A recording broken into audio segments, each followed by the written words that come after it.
Des cris de douleur insoutenables, des bruits sourds, des coups, l'impact d'un corps qui chute brutalement au sol. Cette nuit, quelque chose d'affreux est en train de se dérouler dans cette maison ordinaire de Moseley, une petite ville dans le comté métropolitain du Grand Manchester. Difficile à croire que les autres habitants et habitantes du Riverside n'entendent rien ou ne sont pas réveillés par un tel déchaînement de violence. Et pourtant, personne ne réagit.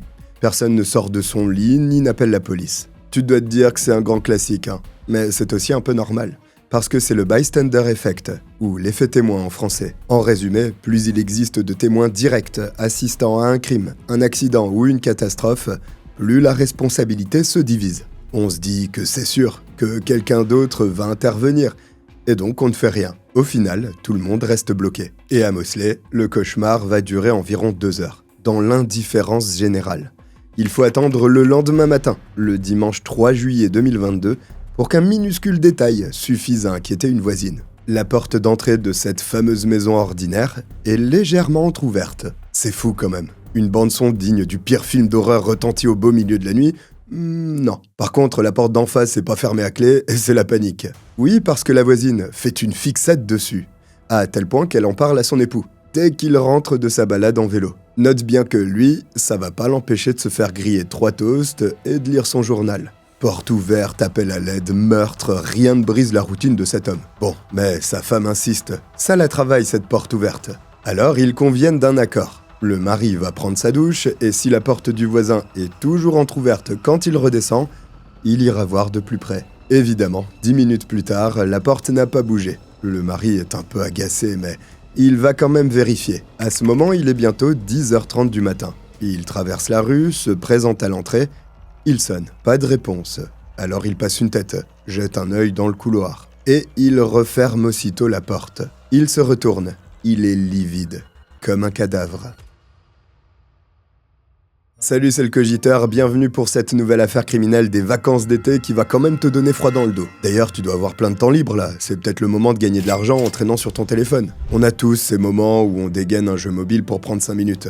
Bon, pendant les vacances, on perd des heures en vrai, mais au lieu que ces 5 minutes soient perdues, elles peuvent te servir à gagner de l'argent. Et ça, tu peux le faire grâce à Freecash, qui est une plateforme gratuite qui te permet d'encaisser un peu en jouant à des jeux, en répondant à des sondages ou en testant des applications. Plein de trucs que tu fais sans être payé dans la vie de tous les jours. Là, tu dois dire que si c'est gratuit, c'est louche. Mais pas du tout.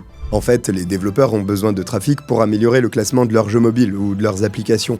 Des entreprises ont besoin d'études de marché au travers de sondages. Alors pour ça, ils engagent Freecash et Freecash te paye toi. D'ailleurs, les gens sont très contents puisque Freecash a une note de 4,7 étoiles sur 5 sur Trustpilot. C'est sûrement mieux noté que la poste en bas de chez toi qui, elle, te fait perdre du temps et de l'argent. Pour t'inscrire, c'est 2 minutes. L'interface est très simple, tu choisis une offre, un jeu mobile par exemple, et c'est parti. Par contre, très important, il faut que tu actives le suivi des apps, sinon tu vas pas accéder aux récompenses et donc à l'argent. Je choisis un jeu mobile et hop, je passe les niveaux tranquillement affalés dans mon canapé ou sur mon transat. Freecash suit ma progression et à chaque étape débloquée, je gagne de l'argent. Surtout, le truc génial, c'est que t'as pas besoin d'attendre 10 ans pour retirer tes gains. Le montant minimum pour le premier retrait est de 25€. Ensuite, tu peux retirer n'importe quel montant. Ton retrait, tu peux le faire par PayPal, en carte cadeau, y compris en carte cadeau Amazon. Les paiements sont rapides, l'argent arrivera aussi vite qu'un vendeur de beignets sur la plage. Tu peux même gagner encore plus d'argent si tu parraines tes amis et qu'ils s'inscrivent à leur tour sur Freecash. Et maintenant, c'est encore plus intéressant pour toi parce qu'avec mon lien en description, tu as 10€ de bonus dès que tu commences ta première offre. Alors, selon le pays, l'interface peut changer, mais le fonctionnement reste le même. Teste-le maintenant avec mon lien en description ou le QR code pendant que t'as encore le bonus. Comme je te disais, le voisin est complètement choqué par ce qu'il a vu. Il regarde autour de lui. Riverside baigne sous les rayons de soleil. Tout semble tourner au ralenti. Les voitures roulent, les enfants jouent, les adultes taillent les haies, tondent la pelouse. C'est un dimanche d'été comme un autre, quoi. La vie continue comme si de rien n'était. Tandis que notre pauvre voisin, lui, vient d'avoir un petit avant-goût de l'enfer. Et c'est ce contraste surréaliste qui le ramène sur Terre. À 10h31, il attrape son téléphone et compose le 999. L'équivalent du 911 au Royaume-Uni. Le numéro qui t'appelle quand tu n'as pas des super nouvelles à annoncer. En ligne, il bégaye un peu.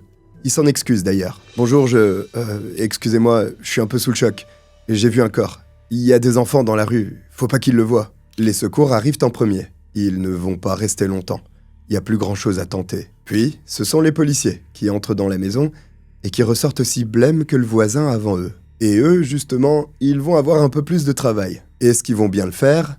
C'est un peu la surprise à chaque vidéo, ça. Mark Davis, l'inspecteur chargé de mener l'enquête, va déclarer qu'en 23 années de bons et loyaux services, il n'avait jamais constaté un tel niveau de violence. À l'intérieur, il a vu assez de sang pour être convaincu qu'il ne s'agit pas d'un accident. Parce qu'à ce niveau, à moins d'avoir voulu embrasser un mixeur, c'est juste impossible. Aussitôt, le périmètre est bouclé.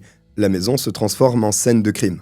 On déploie les rubalises, on tient à l'écart le voisinage, les journalistes, et on donne un nom à la victime. Thomas Campbell, 38 ans, père de 2 enfants, est fraîchement divorcé depuis l'année dernière. C'est à la suite de sa séparation qu'il a emménagé à Moseley, seul. Le moment est venu de prévenir ses proches. Un agent de liaison familiale se charge de rendre visite à ses parents, puis à son ex-épouse, Colleen. Colleen qui, sans grande surprise, est bouleversée. Même si, d'une certaine manière, elle semble déjà informée. Son portable, posé sur la table de la cuisine, n'arrête pas de vibrer. Visiblement, les rumeurs ont circulé plus vite que la voiture banalisée des policiers. Thomas Campbell n'était pas n'importe qui, mais on va y revenir. Après l'annonce du drame, une période de battement un peu étrange s'installe.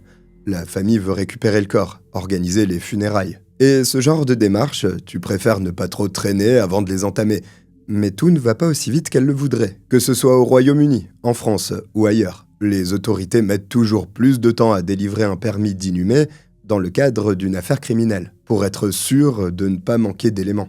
Et surtout, de ne pas avoir à exhumer le cadavre plus tard. Bon, en l'occurrence, les légistes qui pratiquent l'autopsie et tous les examens complémentaires ont vraiment beaucoup de travail. Pendant ce temps, les hommages à Thomas se multiplient sur les réseaux sociaux. Sur les posts Instagram, Facebook, on découvre un homme musclé, tatoué, et toujours souriant. Mais quasi systématiquement. Son père confirme. Plus tard, il va déclarer « Il est impossible de trouver un cliché de lui sur lequel il ne sourit pas. » La plupart des photos partagées viennent du compte de Colleen, l'ex-compagne. Des souvenirs de leurs vacances avec leurs enfants, quand ils prenaient la pause sur la proue d'un bateau au bord d'une piscine. Une époque pleine de bonheur et d'insouciance. L'émotion provoquée par la mort de Thomas semble rendre Colleen nostalgique, au point d'oublier leurs différends, les raisons de leur divorce. Dans l'un de ses messages publiés sur sa page Facebook, elle écrit notamment « Je te serai éternellement reconnaissant pour ces 13 années et nos 2 magnifiques enfants. Je ferai tout pour t'entendre rire ou râler une dernière fois. » Au bout de quelques semaines, la famille obtient enfin le droit de tenir des obsèques. Les funérailles permettent de célébrer une dernière fois la mémoire de Thomas. Un garçon taquin mais charmant, souvent impertinent, toujours attachant. On lui reconnaît des défauts, quelques travers, mais on insiste sur l'image du jeune père aimant, aimé, dévoué. T'as sans doute remarqué ça. On a tendance à embellir le souvenir d'un défunt ou d'une défunte. Au fond, c'est tout à fait normal. On préfère garder près de soi les bons côtés, les qualités. Sauf que là, aux obsèques, il y a quand même 2-3 sujets qui sont soigneusement esquivés. 2-3 sujets qui intéressent beaucoup l'inspecteur Mark Davis dans son travail d'enquête. En fait, le père de Thomas n'a pas été tout à fait honnête.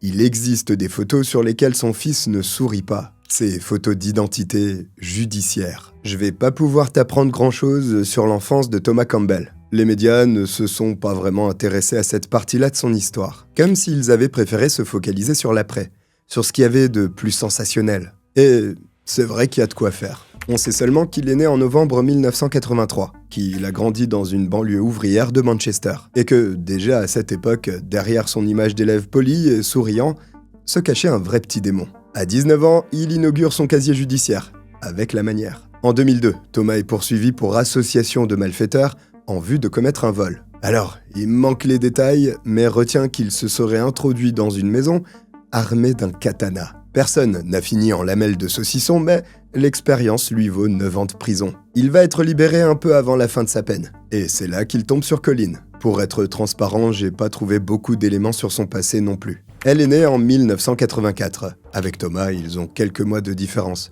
Elle a vécu avec sa mère à Manchester, dans le quartier de Clayton. Elle avait 5 ans, quand son père a claqué la porte. Un père peu présent, qui a fait de la prison, qui est tombé dans la drogue. Ok, retour en 2008. Colleen a 24 ans, tout comme Thomas. Elle a déjà 2 enfants, issus d'une précédente relation qui ne s'est pas très bien terminée. De toute façon, part du principe que rien ne va bien se terminer. Thomas, lui, il redécouvre le monde, après 6 ans passés à l'ombre. Ce sont 2 écorchés vifs qui se retrouvent, et qui se mettent d'accord pour affronter la suite ensemble. C'est beau, et ça va très vite. Il s'installe à Clayton. Ils ont un premier enfant en 2010, un garçon. Ils se marient l'année suivante et ils ont un deuxième enfant en 2015, une fille. Pendant un certain temps, ils projettent cette image de la famille britannique typique. Une famille qui vit en banlieue, qui galère un peu, qui traîne 2-3 casseroles, mais qui fait son possible pour construire un avenir stable. Et ils y parviennent. Les Campbell se débrouillent vraiment bien. Un peu trop bien. En fait, il faut regarder leur compte sur les réseaux sociaux. Entre 2008 et 2015, leur évolution est incroyable. Évolution physique déjà. Les corps se transforment, ils s'affûtent. Ce qui est à noter, parce qu'en général, avec l'âge, on se rapproche plus de Monsieur Patate que de Ken et Barbie. Thomas va à la salle. Il recouvre son torse et ses bras de tatouages. Colin se teint les cheveux, fait de la chirurgie esthétique, apparaît tout le temps bronzé, même un 31 décembre. Ensuite, il y a leurs photos prises en vacances. Elles font rêver. Direction Cancun, la Grande des Canaries, les vols en première, les hôtels 5 étoiles, les cocktails sur les transats, les baignades avec les dauphins. Au quotidien, il y a aussi les bijoux, les montres, les vêtements de créateurs, les voitures, Mercedes AMG classée berline pour monsieur, SUV BMW X5 pour madame, le tout avec plaque personnalisée. Bon, comme nous on est pauvres, on sait même pas trop ce que ça veut dire, mais en gros, retiens que ce sont des voitures qui coûtent le prix d'une baraque. Enfin, il y a les rénovations entreprises dans la maison à Clayton. Extension sur 2 étages, nouvelle cuisine, bar, espace fitness dans la dépendance du jardin, sol mosaïque. Les voisins, ils s'en remettent pas. Parce qu'il faut quand même savoir que Thomas, il a pas travaillé depuis 2008. Que Colin, elle bosse 16 heures par semaine à Matalan, un détaillant d'articles ménagers. Et surtout que le couple touche le Working Tax Credit, l'équivalent de la prime d'activité en France. Pas besoin d'être expert comptable pour comprendre qu'on ne s'offre pas un sac Hermès avec les allocs de la CAF. L'anomalie a beaucoup intrigué les autorités. Tu m'étonnes, les Campbell ne cherchent pas à se faire discrets. Au contraire, ils ont cette tendance à afficher leur train de vie démesuré sur Instagram à chaque fois que l'occasion se présente. Du coup, le 19 mars 2015, Colin et Thomas vont se retrouver dans le viseur de l'opération Harness. Il s'agit d'un vaste coup de filet organisé par la GMP, la Grand Manchester Police, le résultat d'une année entière de travail, de surveillance et d'investigation. Objectif, démanteler un vaste réseau de trafic de drogue dont les ramifications s'étendent dans tout le comté métropolitain. Et il est possible que les Campbell fassent partie des acteurs clés de cette organisation. En 2010, Thomas avait déjà été arrêté en possession de cannabis, en quantité assez conséquente pour suggérer qu'il ne s'agissait vraiment pas de sa consommation perso. Depuis, il semble être passé à la cocaïne, en jouant un rôle essentiel dans le crime organisé mancunien. Est-ce que sa compagne est impliquée ? Sans doute, oui. On ne flambe pas 100 000 livres sterling en 5 ans sans s'interroger une seule fois sur la provenance d'une telle somme en cash. Au fond, se payer des berlines, des vacances à Cancun, faire construire un bar ou une salle de muscu à l'arrière de son jardin, c'est une manière comme une autre de laver son argent sale en famille. D'ailleurs, pour l'anecdote, Thomas avait probablement compris que la police lui tournait autour. En 2014, peu de temps après le début de l'opération Harness, il se lance subitement dans une nouvelle carrière. Coach sportif indépendant, comme si un business lancé il y a quelques semaines allait justifier 5 années de dépenses luxueuses. On en revient donc au 19 mars 2015. Ce jour-là, les équipes de la GMP se dispersent dans tout le comté. L'un des 7 mandats de perquisition délivrés les amène à Clayton, sur le seuil de la ravissante demeure des Campbell. Thomas et Colin sont arrêtés, poursuivis pour blanchiment d'argent. Dans les tabloïds, ils deviennent le Benefit Couple, un couple d'assistés qui s'improvise baron de la drogue, avant de se faire pincer en beauté. Là, les vacances au Mexique, c'est vraiment terminé. Les comptes bancaires sont gelés, les voitures saisies, ainsi que tous les biens qui auraient été acquis grâce au profit d'une activité criminelle. Je fais l'effort d'utiliser le conditionnel, mais dès l'année suivante, à l'ouverture de leur procès, les deux plaident coupables. Ils n'ont pas envie de jouer, parce qu'ils n'ont rien à gagner à vouloir jouer les innocents. Et à l'heure du verdict prononcé le 16 août 2019, Thomas est condamné à 2 ans de prison. Colin, 16 mois avec sursis, pour une période de 2 ans. La cour s'est montrée plutôt clémente, mais les peines vont suffire à briser l'harmonie de la famille. À sa sortie en 2020, Thomas a changé, beaucoup plus parano qu'auparavant. Il se met en tête que son épouse l'a trompé durant sa détention. Il a aucune preuve à avancer, Il a juste une intuition. À noter que ces crises de jalousie ne l'empêcheront pas d'aller voir ailleurs de son côté, et d'entamer une relation avec une certaine Demily Driver, accessoirement la meilleure amie de Colin. T'as l'impression que ça peut pas être pire ? T'es bien naïf. Accroche-toi. Colin finit par l'apprendre, tu penses. Et elle réagit à sa manière. Furieuse, elle fonce chez Demily et défonce sa voiture. Le coup de sang lui vaut un petit retour au tribunal, une amende pour dommages matériels et une procédure de divorce. En 2021, les Campbell se séparent. Colin conserve la maison à Clayton et Thomas profite de son célibat pour voyager un peu, en Espagne, à Dubaï. Oui, enfin, ça c'est la version officielle.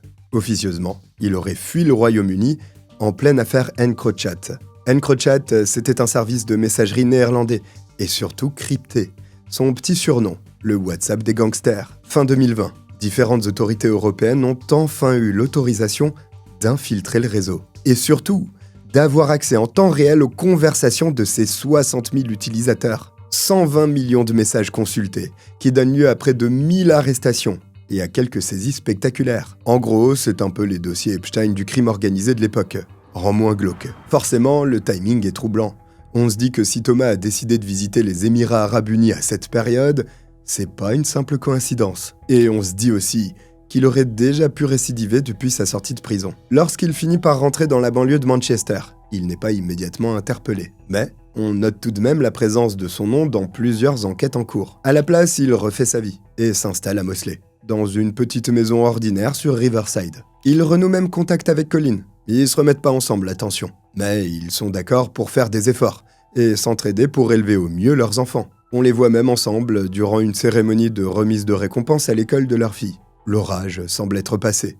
La prison, le divorce, les démêlés avec la justice. Il y a les investigations en cours, d'accord, mais pour l'instant, elles font pas beaucoup de bruit. Pas assez pour s'en inquiéter sérieusement, en tout cas. Au petit matin du 3 juillet 2022, Thomas est pourtant retrouvé mort, au pied de son escalier, nu et sauvagement assassiné. La mort de Thomas Campbell déclenche naturellement une enquête, dirigée par l'inspecteur Mark Davis. Nom de code, Opération Ravensburg. Au passage, tu remarques que les autorités britanniques ne peuvent pas s'empêcher de donner des petits surnoms cool au moindre truc qu'ils entreprennent. Nous aussi, on veut des opérations camembert. Bon, à l'arrivée, le dossier pèse lourd. 3000 pièces à conviction, des centaines d'heures de visionnage de vidéosurveillance, près de 200 témoins à interroger. Et à l'origine de tout ça, une idée simple. Les connexions de Thomas avec le milieu du crime organisé à Manchester lui auraient coûté la vie. Je t'ai pas encore décrit ce que tout le monde a vu dans la maison à Moseley. On y arrive. D'abord, il y a le piège tendu. On peut le deviner grâce aux doorbell cameras du voisinage. Ce sont des interphones connectés qui filment la rue. Peu après 23h, le samedi 22 juillet 2022, Thomas apparaît dans le cadre, au volant de sa voiture. Dans la soirée, il a rendu visite à ses enfants, chez Colin. On le voit se garer devant chez lui, descendre, sauf qu'au lieu de se diriger vers l'entrée, il ouvre sa portière côté passager. Son chien descend, et Thomas l'emmène faire une petite balade nocturne. Ça paraît anodin, mais en réalité ça change tout. Parce que c'est là qu'on les aperçoit. 3 silhouettes encagoulées, dissimulées dans la pénombre. 3 ombres qui attendaient patiemment le retour de Thomas pour lui sauter dessus. Le coup de la promenade du chien, c'était pas prévu. Mais au fond, ça change pas grand-chose. Quand Thomas réapparaît dans son allée, quelques minutes plus tard, et qu'il déverrouille sa porte, les 3 hommes l'attaquent. Le chien est neutralisé, et son maître est entraîné de force à l'intérieur. Il hurle, il se débat comme il peut, mais à 3 contre 1. Il peut pas faire grand-chose. La suite se déroule hors champ. Et 2 heures plus tard, les 3 intrus ressortent. Ils ont 3 sacs poubelles remplis dans les mains et grimpent dans une fourgonnette blanche. Le véhicule ne sera jamais retrouvé. Et on imagine qu'ils s'en sont tout de suite débarrassés. Brûlés, noyés ou désossés dans une décharge. Maintenant, qu'est-ce qui s'est passé exactement chez Thomas ? Premier détail, déjà bien sordide. Son sang est présent dans quasiment toutes les pièces de la maison. Des traînées rouges sur les murs, sur les portes, au sol, sur les tapis, entre le salon et la cuisine, dans les escaliers, à l'étage, dans les chambres. Ces tueurs l'ont traîné à droite, à gauche, comme s'ils cherchaient quelque chose. Des bijoux ? Des objets de valeur ? Oui, c'est un fait. 2 montres Rolex ont disparu. Mais il ne s'agit pas d'un simple cambriolage. Thomas a été, et serait encore potentiellement impliqué dans un trafic de drogue. Il pouvait très bien en cacher chez lui. Et un gang rival aurait pu l'attaquer pour rafler sa marchandise, avant de l'assassiner, histoire de faire d'une pierre 2 coups, en remplissant les stocks gratuitement et en éliminant un rival. Un cambriolage doublé d'un règlement de compte alors. C'est la première hypothèse. C'est ce qui vient en tête spontanément. Et c'est peut-être pour ça qu'il faut se méfier. Thomas n'a pas juste été tué, et je mets d'énormes guillemets à juste. Il a été massacré, torturé. On ne lui a pas uniquement infligé les pires sévices pour lui faire avouer où il cache sa drogue ou ses Rolex. Non, ces bourreaux ont vraiment pris du plaisir à le faire souffrir, à l'humilier. Le lendemain matin, Thomas est découvert dans son couloir, au pied des escaliers. Il est nu, simplement vêtu d'une paire de chaussettes. Les chevilles et les poignets entravés par du ruban adhésif. Le rapport d'autopsie est terrible. 61 lésions différentes sont notées. Des plaies, des bleus, des traces de strangulation sur le cou. Thomas a été tabassé, piétiné. On lui a donné des coups de poing, des coups de pied, des coups de couteau. Son visage est défiguré. Il a plusieurs de ses côtes fracturées. Des blessures ont été constatées au niveau des fesses et des parties intimes, qui indiquent que ces tueurs ont versé sur lui une casserole remplie d'eau bouillante. Au moment de conclure, difficile de retenir une seule cause de décès. C'est un tout. Hémorragie, pression exercée sur le cou, traumatisme crânien. Et c'est pour ça qu'il ne s'agit pas d'un règlement de compte. D'ordinaire, on se contente d'une balle dans la nuque et on n'en parle plus. Méthode plus discrète, moins risquée et surtout beaucoup plus rapide. Je te le dis souvent dans mes vidéos, mais on ne se montre pas aussi cruel envers quelqu'un sans aucune raison. L'acharnement traduit souvent un ressentiment, une intimité, un passif entre l'assassin et sa victime. Le guet-apens n'est pas pour autant chaotique, désorganisé. Au contraire, l'organisation est extrêmement rigoureuse. Les 3 hommes n'ont laissé aucun indice dans la maison. Ni ADN, empreinte digitale, arme du crime. Donc en amont, ils étaient parfaitement préparés. Ils connaissaient l'adresse de leur cible. Ils savaient à quelle heure ils rentraient chez lui. À ce moment-là, 2 possibilités. Soit ils ont effectué du repérage, des filatures. Soit ils ont été renseignés par quelqu'un qui connaît tout de Thomas. Où il vit, quand il s'absente, à quel moment il va voir ses enfants, quand est-ce qu'il va les chercher à l'école. Qui pourrait bien savoir tout ça? Allez, t'as forcément une idée à ce stade. Sinon, faut éviter la police, hein. Tu vas finir par interroger la victime. Bon, tu sais, quand je te répète dans chaque vidéo qu'en cas d'enquête menée sur le meurtre d'une femme, le mari ou le petit ami ou l'ex est automatiquement suspecté, ben ça marche dans les 2 sens. Comment elle va, Colline, au fait? On a vu qu'elle était assez dévastée après la mort de Thomas. Limite qu'elle avait tendance à en faire un peu trop. C'est pas moi qui le dis, c'est son ancienne belle-famille. Et l'inspecteur Mark Davis aussi. Colline se fait pas mal remarquer. En réalité, ça a commencé quelques jours avant le meurtre de Thomas. Le 29 juin 2022, elle trace au volant d'une Volkswagen Tiguan dans les rues d'Ashton-under-Lyne, un petit bourg du Grand Manchester. À bord se trouvent aussi 3 amis à elle, Anna Derbyshire, Chloé Bamford et Simon Bowden. À un carrefour, Colline freine brusquement. La scène est filmée par une caméra de surveillance. Tout le monde sort de la Volkswagen, tout le monde enfile une cagoule. Et tout le monde se jette sur une passante qui traverse la route à ce moment précis. Elle est jetée à terre, puis rouée de coups.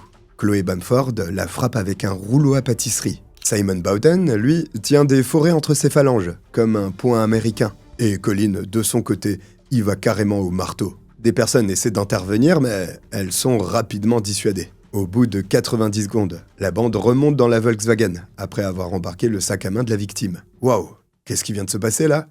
Un vol à l'arraché? Gratuit? Hasardeux? Bah non, ça va un peu plus loin que ça. La pauvre femme passée à tabac s'appelle Niam Wasik. Récemment, elle a entamé une relation avec un certain James Heaney. James qui était engagé avec Anna Derbyshire, la copine de Colline. Aïe, le triangle amoureux. Un grand classique. Résultat, Anna a pété les plombs.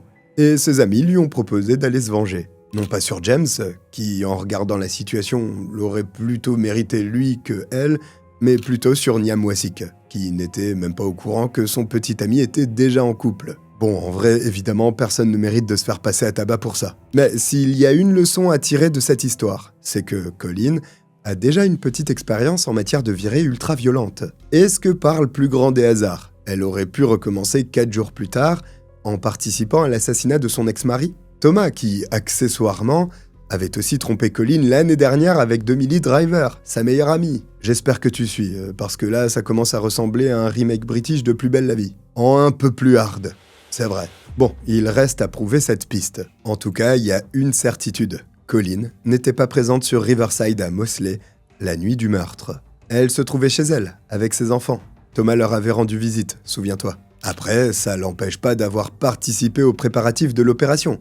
Ou pire, de l'avoir commandité. Rien de mieux pour garder les mains propres que de déléguer le sale boulot. Il y a un autre élément qui va définitivement concentrer les soupçons sur elle. Complètement absurde celui-là, tu vas voir. Dans les jours qui suivent la mort de Thomas, sa mère, Lynn Campbell, va s'entretenir avec l'inspecteur Mark Davis. Le 7 juin 2022, Colin est venu la voir chez elle.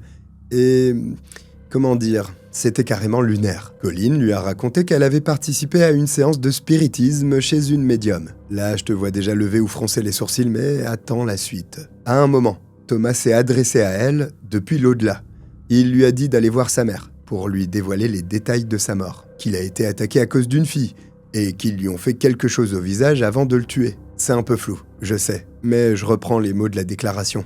Lynn, ça l'a calmée, normal, et elle a plus jamais repris contact avec Colin. Mais son témoignage intéresse les enquêteurs pour une raison précise. Le 7 juillet, la police n'a pas encore communiqué sur les détails de l'affaire, et encore moins sur les blessures constatées lors de l'autopsie. Personne, et encore moins la presse, n'était donc informé des lésions sur le visage de Thomas à ce moment-là. Personne, sauf les coupables évidemment. Du coup, comment Colin peut savoir? Et surtout, en admettant sa culpabilité, moi je comprends pas cette initiative d'aller voir Lynn pour lui raconter tout ça. Ça sert à rien.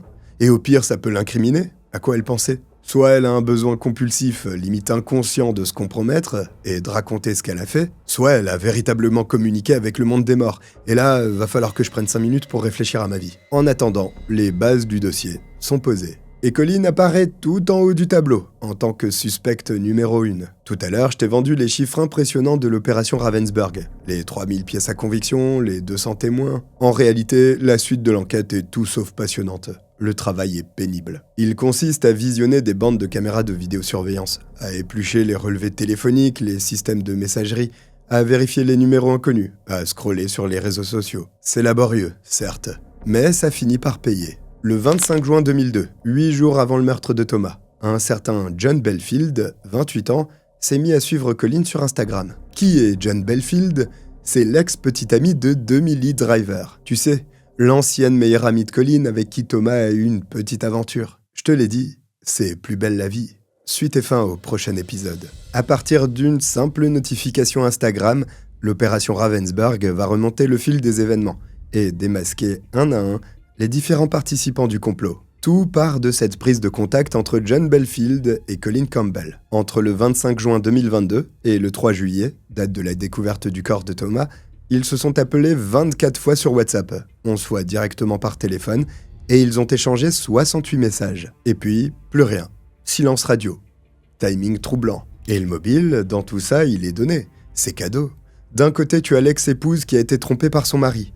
De l'autre, l'ex-petit ami trompé par sa copine. Et entre les deux, Thomas, qui a mis en colère les 2 personnes les plus sanguines du Grand Manchester. 2 personnes qui décident de coopérer pour se venger. Donc, partons du principe que ce cher John faisait partie des 3 hommes qui ont attaqué Thomas à Moseley. Ça colle, mais c'est toujours pareil. Faut le prouver. Et il faut aussi identifier les 2 autres membres de l'équipée. Alors, on repart à zéro. Retour au 26 juin 2022. Au cours de la même période, on recommence le même travail interminable de vérification. Sauf que cette fois, on s'intéresse à John. Qu'a-t-il fait? Quel jour? Quelle heure? Avec qui? Son emploi du temps, ses déplacements, ses relevés téléphoniques, etc. On s'engloutit 3 litres de café parce qu'on est la police et qu'on peut pas prendre autre chose, et on regarde des heures et des heures de bandes de vidéosurveillance. Et parfois, il y a de bonnes surprises. L'après-midi du 29 juin, par exemple, John et Colin se donnent rendez-vous dans une rue tranquille de Droylsden, une autre ville dans le Grand Manchester. John arrive le premier au volant d'un Range Rover noir. Puis Colin débarque peu de temps après, dans sa Tiguan. Avant de la rejoindre côté passager, John a l'air d'attraper quelque chose dans sa voiture. Une fois avec Colin, ils regardent ensemble un écran pendant 30 minutes. Puis ils se séparent. Qu'est-ce qu'ils pouvaient bien regarder? L'enquête a sa petite idée. Pour comprendre, il faut visionner une autre bande de vidéosurveillance. Celle du lundi 27 juin, 2 jours plus tôt. Thomas se gare devant l'école de sa fille pour aller la récupérer. Pendant son absence, un homme passe devant sa voiture, se baisse au niveau des roues, puis se relève et reprend son chemin, comme si de rien n'était. On le suit dans une rue parallèle et il finit par monter dans une Ford Focus stationnée. Il y a déjà 2 hommes à l'intérieur. L'un d'eux, tu le connais, John Belfield. John, qui, 15 minutes plus tôt, a reçu un message de Colin. Je te le lis texto. Oui, désolé, c'est la camionnette grise, un Transit Connect. Colin parle du véhicule de son ex-mari, Thomas, le même véhicule à côté duquel l'homme s'est arrêté devant l'école. Et il s'est pas accroupi pour refaire son lacet. Non, les enquêteurs sont persuadés qu'il a installé en douce un traceur GPS. Ils sont convaincus que 2 jours plus tard, Colin et John se sont rencontrés à Droylsden pour observer ensemble les déplacements géolocalisés de Thomas. Enfin, ils sont certains qu'après avoir tué Thomas chez lui la nuit du 2 juillet, John et ses deux complices en ont profité pour récupérer le traceur sous la camionnette avant de s'enfuir. Et que les deux autres membres de l'équipe sont les mêmes qui se trouvaient avec lui dans la Ford Focus le 27 juin dernier. Est-ce qu'on ne tiendrait pas là notre tiercé gagnant? D'ailleurs, le trio est à nouveau filmé ensemble dans un pub quelques jours plus tard, comme une sorte d'ultime réunion avant de passer à l'acte. Les autorités n'ont aucun mal à les retrouver. Chacun traîne des petits antécédents judiciaires et a laissé de bons souvenirs à la police de Grand Manchester. L'un s'appelle Rhys Steven, il a 29 ans. L'autre, Stephen Cleworth, 38 ans. Et si jamais le doute subsiste de ton côté, sache qu'ils se sont tous les trois, avec John, envoyé un nombre indécent de messages avant et après le meurtre. Il plaisante sur Thomas, sur les sévices qu'il a subis. Il se gargarise parce que sa mort est en une de la presse locale. Ah, c'est sûr, ils n'ont pas inventé la machine à courber les bananes. Je trouve ça dingue qu'en 2022, on n'ait pas encore réalisé que les SMS laissent des traces, et même une fois supprimés. Les types se trahissent tout seuls, comme des grands. Et l'enquête aurait été beaucoup plus compliquée s'ils avaient su rester discrets. À la place, l'opération Ravensburg frappe un grand coup en date du 10 juillet 2022. Elle procède à l'arrestation de 3 individus. Colin Campbell, Rhys Steven, Stephen Cleworth. Seul John Belfield reste introuvable. Ça doit être lui qui courbe les bananes. 48 heures après le meurtre de Thomas, il a quitté Manchester. Il a traversé le pays de Galles, il a pris un ferry pour l'Irlande. Et pouf, il s'est volatilisé, parti en cavale. Dans quel pays? C'est la grande question. Il peut être n'importe où. En Europe, en Afrique ou même sur Mars. Alors en attendant de le retrouver, on fait avec ce qu'on a. En janvier 2023, Colin, Rhys et Stephen comparaissent au tribunal de Bolton pour le meurtre de Thomas. Les 3 plaident non coupables.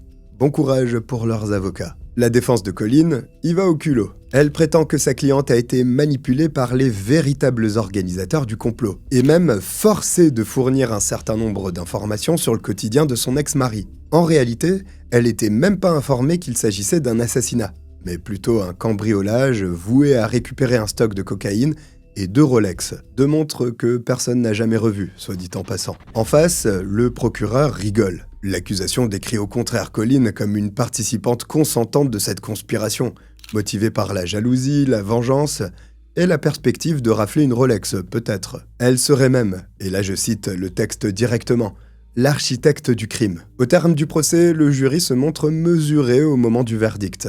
Il coupe la poire en 2. Colin est reconnue coupable de conspiration en vue de commettre un vol et d'homicide volontaire. Elle aurait participé au projet sans vraiment le vouloir, presque par accident. Donc elle est condamnée à 13 années de prison, avec une peine de sûreté de 8 ans. 2 ans plus tard, la condamnation sera alourdie lorsqu'elle sera jugée pour le passage à tabac de Niamwasik, dans les rues d'Ashton-under-Lyne. On l'avait presque oublié cette affaire. Et donc la condamnation de Colin Campbell passe de 13 ans à 16 ans de prison. Rhys Steven est quant à lui désigné comme l'un des 3 hommes présents chez Thomas le soir des faits. Pour meurtre et complot en vue de commettre un vol, il est condamné à la prison à vie, assorti d'une peine minimale de 37 ans. Stephen Cleworth, enfin, s'en sort un petit peu mieux. Il est reconnu coupable des mêmes chefs d'accusation que Colin. Homicide volontaire, complot en vue de commettre un vol. La peine, par contre, est un peu différente.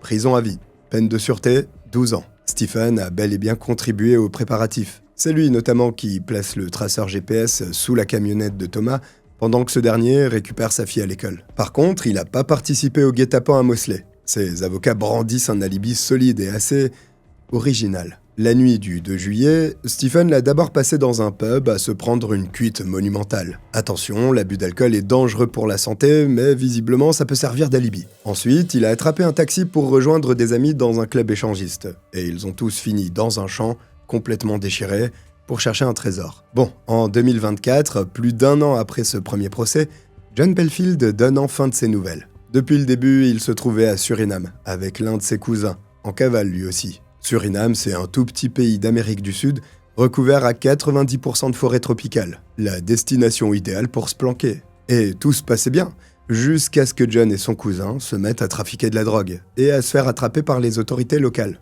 lesquelles ont aussitôt contacté le Royaume-Uni, pour le prévenir que 2 de ses ressortissants venaient de brutalement raccourcir leur séjour. Et voilà comment le 9 mars, John atterrit sur le tarmac de Manchester, et se voit informé de sa mise en examen pour meurtre, complot en vue de commettre un meurtre, ainsi qu'un vol. Son procès s'ouvre en juin 2025. il va nier toute implication évidemment. Il prétend que la nuit des faits, il l'a passée chez sa sœur, à regarder Le Monde de Nemo, en compagnie de sa fille. On a connu plus inspiré comme alibi, genre club échangiste. Du côté de la cour, personne n'y croit. Au moment de conclure, le juge le regarde droit dans les yeux et lui dit « Vous vouliez faire souffrir Thomas Campbell. Je n'ai aucun doute que vous avez pris plaisir à sa douleur. » Verdict. John Belfield est reconnu coupable de meurtre et de conspiration en vue de commettre un vol. Il est condamné à la prison à vie, assorti d'une peine de sûreté de 37 ans. Dans la salle, les insultes fusent. John est traité de rat, de taré, et on lui souhaite de pourrir en enfer. Est-ce qu'on est bon? Est-ce que le compte y est? Eh ben non. Si t'as été attentif, tu dis qu'il manque une dernière personne sur le tableau de Liège. Il a été établi que Stephen Cleworth n'a pas participé à la virée meurtrière chez Thomas, sur Riverside. Alors, qui est le troisième homme? Qui était présent avec John Belfield et Rhys Stevens? J'aurais adoré te le dire en conclusion, mais j'en ai aucune idée. Et les enquêteurs non plus. Aujourd'hui encore, l'opération Ravensburg continue pour essayer de capturer le troisième larron qui tient les autorités en respect. Avec un peu de recul, cette histoire est folle, c'est clair.